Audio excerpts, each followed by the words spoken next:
자, 오늘은 창세기 43장이 되겠습니다.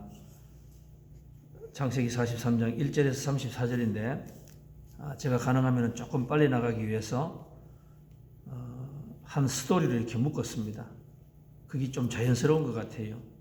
너무 이렇게 탁탁 끊지 말고 그냥 43장을 여러분께서 한번 읽어보시면 참 좋을 것 같습니다. 제목은 이럴 줄 알았더라면, 제목은 이럴 줄 알았더라면이 되겠고, 찬송가는 286장 주 예수님 내 마음의 오사가 되겠습니다.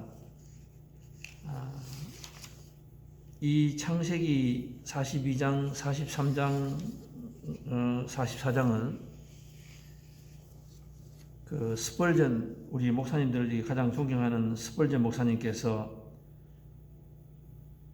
가장 설교를 많이 하셨고 가장 설교로서 많은 사람을 그 주님 앞으로 이끌어온 분이 바로 스펄전 목사님 아닙니까? 이 스펄전 목사님은 창세기 1장부터 요한계시록까지 설교 안 한 것이 없습니다. 또 우리 한경기 목사님도 보면은 다 하셨습니다. 그런데 두 분께서 하시는 말씀이 자기들은 창세기 43장과 44장, 창세기 42장은 한 차례도 설교를 하지 않았습니다. 고의적으로 어떤 뜻하는 바가 있어서 설교를 하지 않았다. 그 속을 우리가 이렇게 아침 시간이니까 이렇게 한번 묵상할 필요가 있는 것 같습니다. 우리가 어떤 사물을 보고 어떤 가장 아름다운 것을 보면은 우리가 입을 다물게 됩니다. 그냥 이렇게 묵상을 하고 또 상상하고 또 이렇게 내 가슴에 내려올 때까지 기다리고 있습니다. 우리가 말이 많으면은 그냥 서울 안 가본 사람은 말이 많고 서울 있는 사람은 말이 없다. 그 말이 참 맞는 것 같아요. 왜 그런가 하면은 창세기 42장, 43장, 44장은 설교하기에는 너무나 그 깊은 뜻이 많습니다. 왜 그 설교의 대가 되시는 이 목사님들이 왜 42장, 43장, 44장은 읽고 난 뒤에 설교를 하지 않았을까? 자기들이 받는 은혜가 너무 감동이고 감동이어서 감히 입으로 내지를 못하는 거예요. 우리가 그 말을 이렇게 가만히 묵상할 그 필요가 있는 것 같습니다. 그냥 읽기만 해도 엄청나게 은혜가 되는데 그걸 한다. 그러니까 제가 이 지금 42장, 43장, 44장은 참 안타까운 마음으로 또 무거운 마음으로 제가 여 앞에 이렇게 썼습니다. 이렇게 생각만 해도 참 은혜가 돼요. 이 읽으면서 우리가 신앙이 참 잘합니다. 신앙이 참 잘한다. 그러다가 이럴 줄 알았더라면 누가 그 지옥에 갔더니 그런 말이 있대요. 지옥에는 제일 소리가 많이 나는 소리가 끌 소리다. 끌. 여기 가도 끌, 저기 가도 끌, 위에 가도 끌, 밑에서도 끌 소리가 계속 난답니다. 그게 무슨 소리인가 하니까 후회와 탄식의 소리다. 이럴 줄 알았으면은 내가 그 말 들을 걸. 이럴 줄 알았으면은 그 사람이 믿으라 할 때 믿어볼 걸. 이럴 줄 알았으면은 그 길로 가지 말 걸. 이럴 줄 알았더라면은 교회 가자고 할 때 한번 못 이기는 체 하고 따라갈 걸. 계속해서 이렇게 나온다. 그 말이 참 맞는 것 같다. 이럴 줄 알았더라면은 저는 이 말씀을 이렇게 준비를 하다가 이럴 줄 알았더라면 이라는 말 앞에서 자유함이 있는 사람은 별로 없는 것 같아요. 제가 지금까지 삶을 돌아보면은 제가 만약에 어떤 순간에 있어서 오늘 내가 그 사실을 아는 것을 이럴 줄을 내가 알았더라면 그때에 50년 전에 또 45년 전에 40년 전에 30년 전에 이럴 줄 아는 걸 알았더라면 내가 그때 선택했는 그 길이 또 그것이 이럴 줄 알았더라면은 내 인생이 참 얼마나 변했을까. 내가 참 달라졌을 것이다. 목회자로서 또 가장으로서 또 하나님의 자녀로서 많이 변했을 것인데 그때 그걸 몰랐는 거예요. 그걸 알았더라면 내가 얼마나 좋았을까. 그죠? 우리가 그런 말이 많이 있지 않습니까? 그 조지 버나드 쇼가 그 죽을 때에 묘비 명에다가 이렇게 써놨습니다. 우물쭈물하다가 내 이럴 줄 알았지. 우물쭈물하다가 내 이럴 줄 알았지. 세상이 그렇게 길지 않았는데 또 죽는 게 오는데 내가 그렇게 태평치고 이렇게 했구나. 그죠? 참 많은 것 같아요. 이럴 줄 알았더라면 도스토옙스키의 마지막 5분도 아시고 또 솔로몬의 전도서와 잠언서를 보면 한마디로 뭡니까? 이럴 줄 알았더라면 이 말 아닙니까? 한마디로 줄이면 그거예요.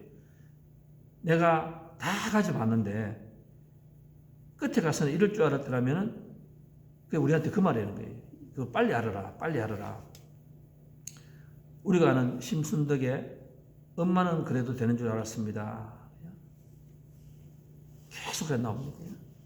하루 종일 밭에서 죽으라 힘들게 일해도 찬밥으로 먹어도 부뚜막에 앉아도 되는 줄 알았습니다. 그런데 나중에 보니까 엄마는 그러면 안 되는 거예요. 그때에 나는 비로소 어른이 되고 내가 엄마가 된다. 이럴 줄 알았더라면 그 단어는 참 좋습니다. 우리 신경숙 씨가 한 그 엄마를 부탁해. 그것도 똑같은 말이고 그 다음에 마태복음 25장도 보면은 그 말이고 2차 세계대전 났을 때 히로시마의 원자폭탄을 터뜨릴 때에 경고판을 놨습니다. 8월 6일 날 원자폭탄을 터뜨리니까 50km 이외는 전부 다 넣으십시오. 사람들이 듣지 않았는 거예요. 마지막에 죽으면서 이럴 줄 알았더라면 그런 말이 있습니다. 우리가 그런 시도 있지 않습니까? 지금 알고 있는 걸 그때 내가 알았더라면 참 이 시는 여러분 우리가 참 자주 이렇게 읽을 필요가 있는 것 같아요. 저는 그 중에서 특별히 좋은 것이 뭔가 하면은 이 세상이 이럴 줄 알았더라면은 내가 좀 더 즐겁게 살고 좀 더 적게 고민하고 그리고 다른 사람들이 나에 대해서 뭐라고 말하는가 그렇게 큰 신경 쓰지 않고 그렇게 초조하지 않고 부모가 나를 얼마나 사랑하는가를 내가 또 최선을 다하고 있음을 실패한다고 해도 그것이 끝이 아닌 것을 지금 내가 알고 있는 그것을 그때 알았더라면 내 인생이 얼마나 변했을까. 참 그 은혜스러운 그 말씀인 것 같습니다. 오늘 우리가 그 창세기 43장을 보면은 우리가 알다시피 기근이 왔습니다. 그래서 그 야곱이 자녀들을 애굽 땅으로 보냈습니다. 그 애굽 땅으로 보냈는데 사실은 42장과 43장, 44장은 여기 있을 필요가 없어요. 그냥 하나님께서 그냥 갔어? 알고 보니까 옛날에 죽었던 걸로만 생각했던 요셉이 살아서 지금 애굽에서 국무총리가 됐다. 참 해피엔딩이다. 하나님 믿는 사람은 always 해피엔딩. 그냥 인생이 너무 쉽다. 그러면 끝나면 되지 않습니까? 그런데 왜 이렇게 지금 42장, 43장, 44장에 보면은 하나님이 요셉을 통하여서 요셉의 식구를 아주 골치 아프게 만듭니다. 고난의 길로 자꾸 잡아였는 거예요. 요셉이 알았습니다. 자기 형제가 있는 줄 알았습니다. 그런데 거기다가 협박을 해가지고 공갈을 해가지고 정탐꾼이라고 비난을 하고 감옥에 잡아였지 않습니까? 그리고 또 그 시몬을 나중에는 볼모로 잡고 그리고 뭐라고 이야기합니까? 고향에 가서 너희 아버지한테 이야기해라. 그 막내 베냐민을 내한테 데려오라. 그러면은 내가 이 시몬을 갖다가 석방시켜 주겠다.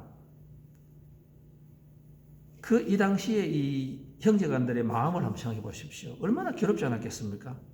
그냥 곡식을 구하러 왔는데 곡식만 주면 되는데 아주 힘든 일이 지금 계속이 되고 있습니다. 야곱에게 가는 거예요. 야곱에게 가니까 아버지한테 그 이야기를 참아 못합니다. 그리고는 또 기다렸습니다. 기다리고 그런데 가시방석이에요.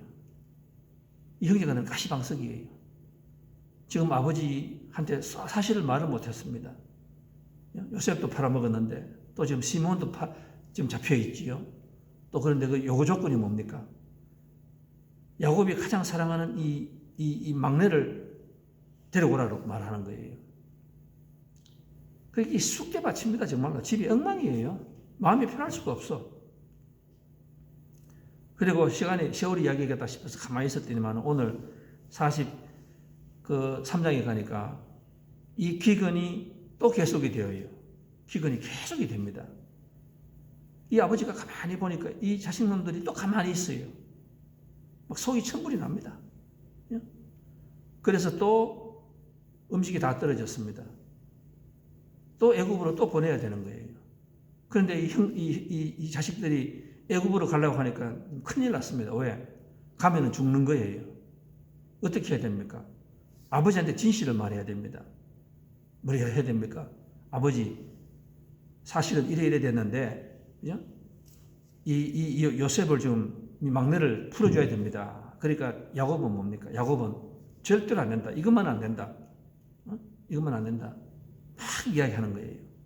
그러니까 거기서 막 자식들하고 아버지하고 막 두 번이나 막 지금 대판 싸움이 막 일어나고 있습니다. 그리고 나중에는 다시 곡식을 구하러 가는 거예요. 구하러 갔더니만은 아주 예상 밖의 일이 일어납니다. 예상 밖에 일어나는 거예요. 자, 그러면 여기서 제가 오늘 설교 말씀을 제목을 이렇게 잡았습니다. 이럴 줄 알았더라면은, 여러분, 우리는 이 요셉이나 야곱을 보면서 에이, 야곱 저 사람 참 바보다. 지금 아들이 국무총리가 되어 있고 그냥 따라가기만 하면은 다 잘 살고 할 건데 왜 저렇게 고집을 피우나? 그냥 맡겨버리지. 이렇게 말합니다. 우리는 쉬워요. 왜 그렇습니까? 우리는 다 알잖아요. 성경을 다 알잖아. 우리는 이럴 줄 다 알고 있는 거예요. 그러니까 우리는 너무너무 쉽게 말해.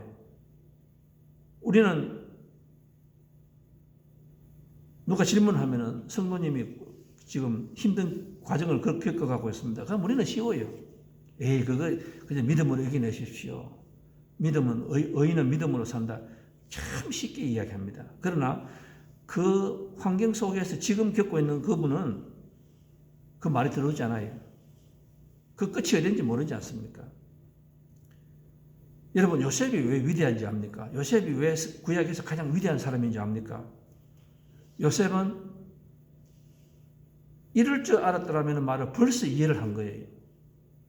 내가 어떤 환경에 있든지 간에 의인은 삶은 하나님께서 모든 것을 합하여서 선을 결국에는 행한다는 것을 믿지 않았습니까?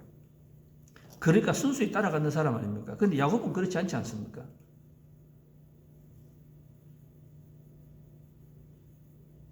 오늘 이 하나님께서 이 창세기 32장, 43장, 44장에 보면은 이 모든 이렇게 사람을 고민하게 하고 걱정하게 하고 오늘 요셉 야곱을 여러분 계속 한번 보십시오. 야곱이 얼마나 고생한지 압니까? 야곱을 한번 보십시오. 야곱은 이 사람은 평생에 태어날 때부터 욕심이 많은 사람이에요. 자기 형 다리를 잡고 또 장자권을 탈취하기 위해서 이야기하고 또 자기가 사랑하는 라헬을 잡기 위하여서 20년 또 고생하고 또 재산을 얻기 위하여서 삼촌 라반의 집에서 또 20년 고생하고 모든 걸 내 손으로 잡아놓은 사람 아닙니까? 그죠? 그런데 야곱이 그렇게 힘든 것은 뭡니까? 지금 하나님께서는 자기 보고 이 손을 비우라고 말씀하거든. 마음을 비우라고 말씀하거든. 야곱이 그게 너무 힘든 거예요. 평생을 잡기만 잡고 내 마음대로 살았는데 내 욕심, 내 생각대로 살았는데 지금 내놓으라 하는 거예요.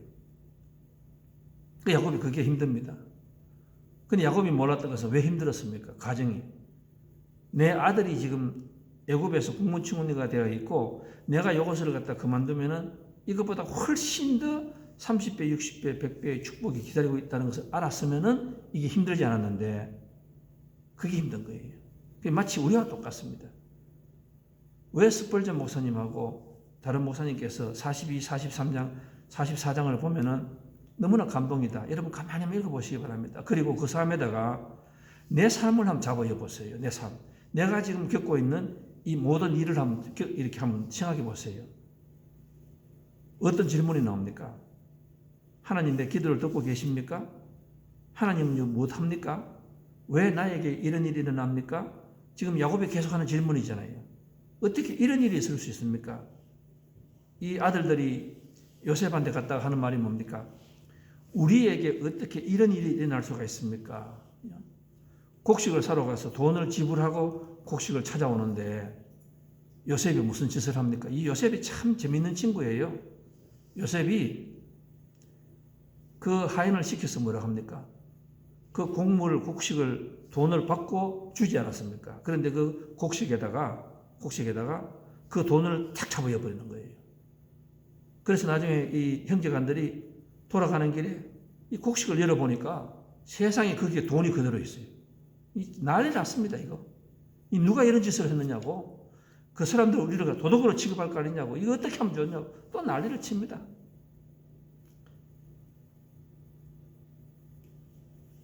오늘 이 42장, 43장, 44장이 참 은혜스러운 것은 우리가 지금 하나님께서 우리도 그렇게 말하잖아요. 하나님 내가 경제적으로, 하나님 내가 자녀를 위해서, 하나님 내가 사업체를 위해서, 하나님 내가 이렇게 기도하고 있는데 하나님 저에게 돌아오는 것은 전부 다 하나도 내가 원했던 것이 아니지 않습니까? 이런 이야기를 하고 되는 거예요. 그런데 오늘 우리가 이렇게 멀리 보면은 뭐가 있습니까? 하나님이 요셉하고 이 가문을 바꾸기 위해서 하는 거예요. 가장 좋은 것으로 주기 위해서. 기근이 오니까 곡식을 구하러 다니는 그거 하나 얻어가지고 좋아하는 그런 가정이 아니라 앞으로 애굽으로 가서 고센 땅에서 고생을 하면서 430년 후에 이스라엘의 백성이 되어가지고 이스라엘의 구약의 나라를 만드는 그런 가문으로 만들려고 하기 위해서 지금 훈련시키는 거예요. 연단시키는 거. 여러분 코로나 시대 때에 많은 분들이 힘들다고 말합니다. 그런데 제가 조금 이렇게 편견이 있어서 그 한국의 올림픽촌에 올림픽 선수 그 이야기가 나오는 그 뉴스 13분을 제가 이렇게 봤습니다. 여러분 그 사람들은요 4년을 갖다가 그냥 희생한 거예요. 하루에 8시간씩 연습하고 도쿄 올림픽이 열리면은 자기 신세 자기 팔자 곤친다고 생각하고 훈련하는데 그 훈련 과정을 보니까 참 대단하더라고. 새벽 4시에 일어나요. 새벽 4시, 그래 하는 말이 있습니다. 정식으로는 6시에 아침부터 달리기를 하는데 10마일을 뛰어요. 근데 10마일도 평지가 아니고 이 올림픽 촌 뒤에 산길을 걷더라고. 근데 나중에는 내려올 수 있는 힘이 있으면 안 된대요. 그런데 6시 전에 하는 말이 6시 이 선수촌에서 시키는 운동을 하면은 잘해봐야 동메달이래요. 그러면은 금메달하고 은메달 따기 위해서 어떻게 해야 됩니까? 새벽 4시에 일어나는 거예요. 남보다 먼저. 한 선수가 새벽 4시에 이렇게 문을 싹 열고 나옵니다. 남을 선수 깨울까 싶어서. 운동장에 나가니까 전부 다가 지금 다 나와 있어요. 4시에. 그러니까 남이 오기 전에 정식 훈련이 시작되기 하는 거예요. 근데 보통 훈련이 하는 게 아니더라고. 이 땀이요. 겨울에도 땀이 줄줄줄 흘러요. 그리고 6시부터 하니까 또 옷을 갈아입고 또 운전하는 거예요. 그런데 그 사람들이 이번에 6월달에 올림픽 못했잖아요. 그 선수들이 엄청난 그 충격이에요. 내 인생 4년을 다 날려버렸는 거예요. 그 청춘. 남들은 데이트하고, 남들은 다방에 가고, 영화 가고, 뭐 다 즐기는데, 이 선수들은 일절 그거 없이 내 평생 4년을 그냥 낭비한 거예요. 낭비. 근데 묻더라고. 이 코로나 시대 때에도 언젠가는 다시 일어날 수가 있으니까 또 운동을 하는 거예요. 제가 그 선수를 보면서 이 고개가 숙여지고 숙연해지더라고. 와, 참, 저 대단한 사람이구나. 그래서 아나운서가 물었습니다. 지루하지 않습니까? 그냥 포기하고 이게 언제 올지 모르지 않습니까? 그런 이야기 하니까 그 선수들 하는 말이 자기들 머릿속에는 항상 언젠가는 내가 메달을 목에 달고 자기를 후원해 주신 고향에 계시는 부모님, 그것도 다 가난하더라고. 다 가난해요. 운동할 수밖에 없어. 백도 없어. 그리고 뭐 직장이 있습니까? 뭐가 있습니까? 이걸 해야 잡을 잡는 거예요. 죽게 하면 살기로 하는 거야. 그리고 그 사람들이 되게 괴로울 때는 눈을 감는데요. 그러면서 고향의 부모님을 생각하고 형제를 생각하고 그리고 금메달 땄을 때 내가 가서 부모님에게 집을 사드리고 막 그런 상상을 하는 거예요. 그래서 제가 그걸 보면서 우리가 지금 요셉이 가르치는 것은 뭐예요? 야곱하고 이 형제간들이 그걸 보지 못하기 때문에 힘든 거예요. 우리가 신앙에서는 항상 히브리서에도 그렇게 이야기하잖아. 믿음은 눈이 안 보이지만 그걸 바라보는 거에다 상상한다. 그게 참 좋다. 근데 오늘 43장, 44장이 참 은혜스러운 건 뭔가 하면은 여러분 그렇게 변하지 않을 것 같은 야곱하고 형제간들이 변해요. 오늘 그게 아마 이 스펄전 목사님 하시는 말씀 같아요. 읽어보면은 사람이 변해요. 이 독수리 훈련을 시키는데 사람이 변해요. 여러분 어떻게 변하는가 그냥 간단하게 보겠습니다. 여러분 꼭 한번 읽어보시기 바랍니다. 집에 가셔서. 이 야곱이 가만히 생각합니다. 오늘 그 43장 1절에서 이렇게 써놨거든요. 이렇게 써놨습니다. 그 땅에 다시 기근이 심하고 그들이 애굽에서 가져온 곡식을 다 먹으며 그 아버지가 그들에게 이르되 다시 가서 우리를 위하여 양식을 조금 사오라. 이 성경 말씀이 참 오묘해요. 지금 야곱의 직속 식구가 몇 명입니까? 몇 명이에요? 70명 아시잖아. 나중에 마지막에 창세기 50장 마지막 절에 가면은 이 70명, 그러니까 부인 4명, 그 한 사람 죽었죠. 부인 3명, 그 다음에 자식들, 그 다음에 하인들 합쳐가 70명이에요. 그러면 또 짐승도 딸린 짐승이 있을 거 아니에요. 그 사람들이 7년을 곡식이 아무것도 없는데 흉년인데 그 곡식을 먹어치우면 많이 먹겠죠. 여러분 우리 친교 시간에 친교 시간에 할 때는 밥 2솥 하잖아요. 다 나가는 거예요. 그건 70명인데 그 음식 많을 거 아니에요. 야곱이 굉장히 재산이 많은 사람입니다. 평생 20년, 30년 재산 모았는 사람 아닙니까? 확 틀어먹고 있는 사람이었습니다. 내가 이것만 쓰면 된다 생각했습니다. 그런데 세상에 그 돈이 하나님께서 기근을 하니까 첫 번째 42장에서 첫 번째 갈 때에 돈을 멍청 가져가 가지고 곡식을 많이 사왔습니다. 그런데 또 계속 흉년이 나와요. 그러니까 이전에는 또 곡식을 사러 가야 되는데 오늘 뭐라고 합니까? 조금만 사오라. 이 말이 무슨 말이에요? 이제 내가 돈이 다 떨어졌다 이 말이에요. 내가 이제는 돈이 다 떨어졌다. 내가 자랑하는 돈이 다 떨어졌다. 이 말은 무슨 말입니까? 재물은 내 마음대로 되는 거 아니에요. 오늘 이 말씀에 여러분 깊이 생각하셔야 됩니다. 조금 사오라. 그 야곱이 거기서 충격받습니다. 그리고 나중에 야곱이 어떻게 변합니까? 야곱이 나중에는 구약 성경에서 절대로 야곱에서는 나오지 않은 말을 해요. 이르면 이르리라. 죽으면 죽으리라. 성경에서 그런 말 많이 했잖아요. 에스더가 죽으면 죽으리라. 오늘 이 야곱이 뭐랍니까? 이게 하나님의 뜻이라면은 내 자식을 데리고 가시는 것도 하나님이시고 욥기의 1장 20절에서 21절, 욥기 2장 10절하고 똑같은 말이에요. 하나님이 주신 분도 하나님이시니까, 가지고 가시는 분도 하나님이시니까 내가 손을 놓겠다 이 말 아니에요. 맡기겠다 이 말 아니에요. 야곱이 변합니다. 야곱이 변해요. 그리고 오늘 창세기 43장에서 처음으로 하나님께서 뭐라고 이야기합니까? 야곱이라고 안 불러요. 뭐라고 부릅니까? 원래 하나님이 주시는 이스라엘 이름이라고 바뀌는 거예요. 우리가 성경을 자세히 봐야 됩니다. 우리가 나를 보고 여러분을 한번 보세요. 여러분, 신앙 믿는 사람은 언제가 축복인지 압니까? 내가 저 성도를 오래 알았습니다. 내가 우리 자녀를 오래 알았습니다. 내가 우리 남편을 오래 알았습니다. 그런데 어느 순간에 가서 이렇게 보니까 사람이 변해요. 오늘 요셉이 울잖아요. 요셉이 웁니다. 앞에서는 내가 그냥 정체를 다 보여줘야 되니까 이 실험하기 위해서, 훈련하기 위해서 요셉이 막 울어대요. 예수님이 우는 거하고 똑같아요. 사람이 변하면 웁니다. 변하지 않을 것 같은 남편이 변하면 아내가 울어요. 변하지 않을 것 같은 아내가 울으면 남편이 웁니다. 나는 절대로 내 자식이 안 변한다고 생각했는데 영적으로 변한단 말이에요. 키가 컸다는 말이 아니에요. 그러면 울어요, 울어. 예수님이 사람을 보시고 제일 감동할 때가 우는데, 그 우는 것은 뭡니까? 내가 말로는 표현 못하겠어요. 너무 감사하고, 너무 이런 일이 있을 수 있을까? 울게 되는 거예요. 요셉이 웁니다. 그러고 오늘 또 이상한 말이 나옵니다. 야곱이 뭐라고 이야기합니까?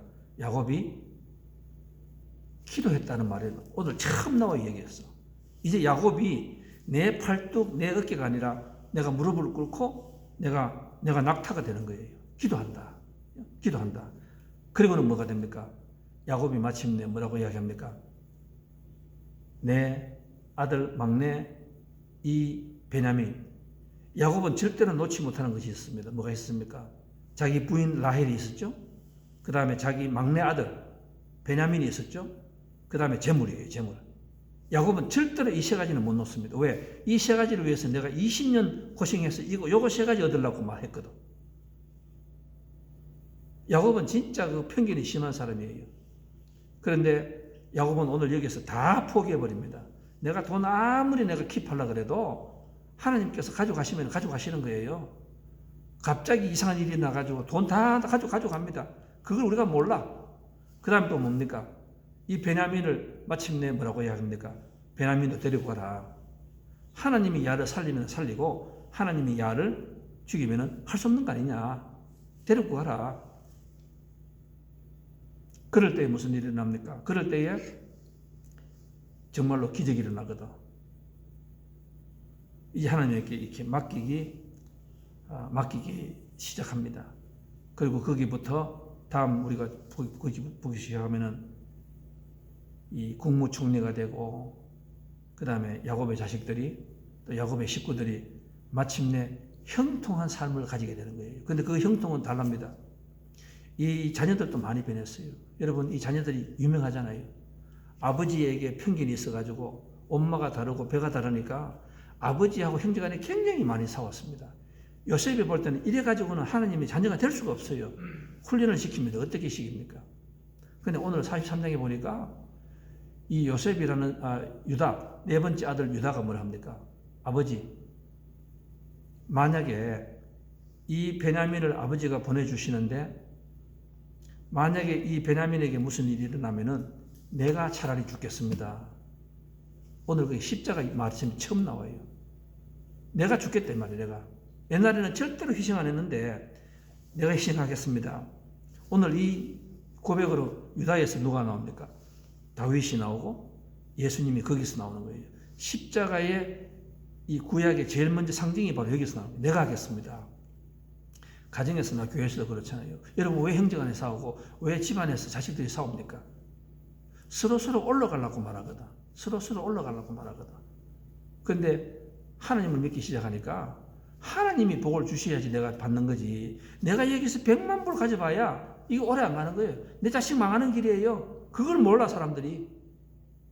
그러니까 유다가 나와서 뭐라 합니까? 한 번도 안 한 말을 하지 않습니까? 내가 죽겠습니다. 내가 죽겠습니다. 야곱이 거기서 크게 감동받잖아요. 그리고 이 자녀들도 옛날에는 보면은요, 딸 디나가 그 성폭행 당할 때에 이 형제간들이 나가서 아버지 몰래 막 집단 학살을 하고 난리를 치고 아버지하고 막 대들고 이런 풍지박산 집안 아닙니까? 그런데 오늘 보니까 이 자녀들이 한 마음이 돼요, 한 마음. 한 마음이 되어서 아버지를 이렇게 아버지한테 말할 때 보면은 아버지의 말씀을 참 듣습니다. 아버지가 안 된다고 하니까 왜 안 돼? 이게 아니고 아버지. 그리고 두 번째 했다는 말을 하는 건 이유가 뭡니까? 아버지가 마음이 변하도록 기다리는 거예요. 저는 이게 참 은혜스러워. 아버지를 기다립니다. 아버지 우리 마음 이해한다고. 아버지 옛날에 그랬지 이게 아니고 아버지가 말씀하시니까 기다리겠습니다. 아버지가 변할 때까지 기다리겠습니다. 또 기다리는 거예요. 그 제가 시간상 다는 말씀 못 드리지만은 여기 보면 엄청나게 지금 이 가정이 변하고 있습니다. 나중에 끝에 가서도 보면은 서로 양보해요. 근데 그 요셉이 이걸 봅니다. 그리고 막 흐느낍니다. 그 흐느끼는 이유가 요셉이 흐느끼는 걸 보면 저는 참 은혜스러운 것이 보면은 저와 여러분이 이 독수리로 만드시기 위하여서 이 닭들이 살고 있는 이 세상에서 저와 여러분을 좀 훈련시키고 계시는 거예요. 훈련. 그런데 우리가 거기에서 탁 튀어나갈 수가 있습니다. 내 훈련 싫습니다. 나는 닭으로 살겠습니다. 평생 꾹꾹꾹 하면서 땅에서 누가 던져주면 먹고 살겠습니다. 이렇게 다 하잖아요. 그런데 어떤 사람들은 꼭 참고 멀리 바라봅니다. 그때에 부모님이 울고 목사가 우는 것뿐만 아니라 누가 울겠습니까? 하늘에서 하나님이 우리를 바라보고 울고 계시는 거예요. 하나님이 요셉이 울듯이 울고 있는 거예요. 그 우는 것은 뭡니까? 하나님에 대한 감사와 기쁨에 대한 눈물이 흐르고 있는 것입니다. 말씀을 마치겠습니다. 오늘 우리가 저는 취미 중에 하나가 이렇게 시간이 되면은 그 유튜브로 가서 그 야구, 농구, 축구 뭐 이런 것에 대해서 옛날에 한국 선수들이 우승했는 그런 비디오를 저는 참 즐겨 봅니다. 저는 그 특별히 그 축구에서 박지성, 그 다음에 지금 손흥민 이런 사람들이 일어나는 있으면은 10분, 15분짜리를 제가 이렇게 참 보면서 참 좋아요. 그게 왜 좋냐 하면은 저는 벌써 월드컵 때에 또 박지성 선수가 맨체스터 유나이티드 팀 할 때에 유로피언 챔피언시그에서 한국 사람으로서 처음으로 골을 넣어서 16강으로 올라가고 그 다음에 지금 그 우리 영국의 손흥민 선수가 활동하고 이런 걸 봅니다. 보는 게 좋은 게 뭔가 하면은 저는 결과를 알아요. 벌써 누가 이겼는지 알고 있습니다. 그러니까 이렇게 보다가 처음에는 막 역전을 당하고 막 수시에 몰리고 이렇습니다. 그래도 저는 캄할 수 있어요. 왜냐하면은 결과를 알거든. 한국이 4강으로 올라갔고 또 박지성 선수 올라갔고 또 토템이 어떻게 됐고 저는 그걸 알고 있는 거예요. 저는 오늘 또 우리가 처한 이 삶의 현실에서 우리의 눈으로가 아니라 하나님의 눈으로 오늘 우리가 살아가는 이 과정, 어려운 과정 하나하나를 이렇게 바라봅니다. 바라보면서 저 마음속에 그런 말이 나옵니다. 언젠가는 이럴 줄 알았더라면은 그때 내가 그렇게 슬퍼하지 말걸. 이럴 줄 알았더라면은 내가 그때 그렇게 화내지 말걸.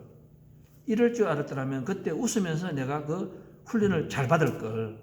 내가 공연히 그렇게 짜증내고 했구나. 여러분 그 후회가 얼마나 많은지 몰라요. 내가 만약에 그때에 오늘 이게 이럴 줄 알았더라면은 내가 미국 와서 그때에 그렇게 하지 말았어야 될 걸. 내가 또 자녀를 키우면서도 그런 것 같아요. 이럴 줄 알았더라면은 내가 그때 그 말을 하지 말걸. 내가 그때 그렇게 고민하지 말걸. 내가 그때 잠도 자지 않고 그렇게 나를 괴롭히지 말걸. 하나님의 눈으로 보기 시작하니까 이 모든 것이 하나님께서 나를 독수리로 만들기 위한 하나님의 훈련시키고 계시는 거예요. 오늘 그 훈련을 여러분 기쁘게 받으시고 또 하나님께서 여러분에게 준비하신 그 축복 다 누리시는 우리 유성교회 성도님 되시기를 주님의 이름으로 축원드리겠습니다.